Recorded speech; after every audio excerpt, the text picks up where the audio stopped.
During the genocide, they poured petrol on me and set me on fire. They whipped me 3 times on my back. They pierced my chest with a spear. On the same day, we were 50,000 in that parish. I saw my entire family getting killed. I ran away. When they found me, I begged the Interahamwe to kill me on the spot. They refused because they said it would have been too much work to carry my dead body to the mass grave. I did not know what else was waiting for me, but I knew that the worst had yet to come. A few hours later, many men raped me for 5 consecutive days and nights. I was shattered. I was dead. I was 12.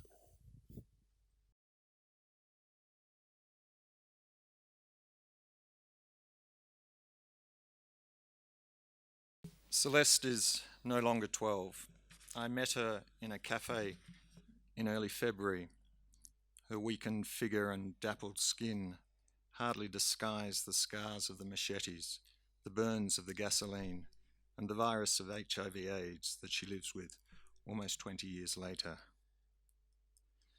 But her piercing look and dignified presence leave no hesitation as to her strength. During the early years of the ICTR, as an entire country was struggling to heal the fresh wounds of the genocide, Celeste boarded a small plane to come to Arusha to testify. Courageously, she relived, act by act, the violence she suffered, while facing those whom she considered to be responsible. She shed tears as the defense questioned her rapes. Her act of courage was not in vain. As recently as 20 years ago, ill-willed leaders could still safely indulge in the temptation to abuse power. Today, we know that the truth of a girl from a small village in the heart of Africa can resonate across the globe and ultimately bring down the mighty. That, to me, is the essence of international criminal justice.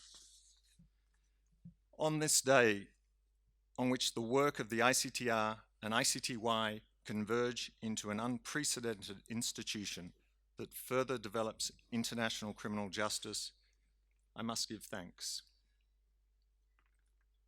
I must give thanks to the almost 3,000 witnesses who, like Celeste, testified about the atrocities that occurred in Rwanda. The 5,000 witnesses who gave evidence of the waves of violence that engulfed the Balkans. I value the compassion of the witness support assistants who held their witnesses' hands and offered words of support and comfort during those long hours before their testimony. I'm grateful to the interpreters and the translators. They understand, and by understanding and reproducing the suffering of the witnesses, they suffer with them. I commend the dogged determination of investigators and who go tirelessly from village to village to gather pieces of information that the attorneys then zealously puzzle together to build their cases. I recognize and praise the work of the Defense Counsel, too often, too quickly stigmatized for defending the indefensible, when in fact they defend people's rights, and in doing so, they defend the concept of justice. My profound respect goes to the judges and their staff, passionately working long hours to dissect every piece of information, but dispassionately, fairly, and impartially adjudicating crimes that shock the world's conscience. The toil of the tribunals is not and must not be just a momentous achievement, obtained through the labour of their hundreds of staff.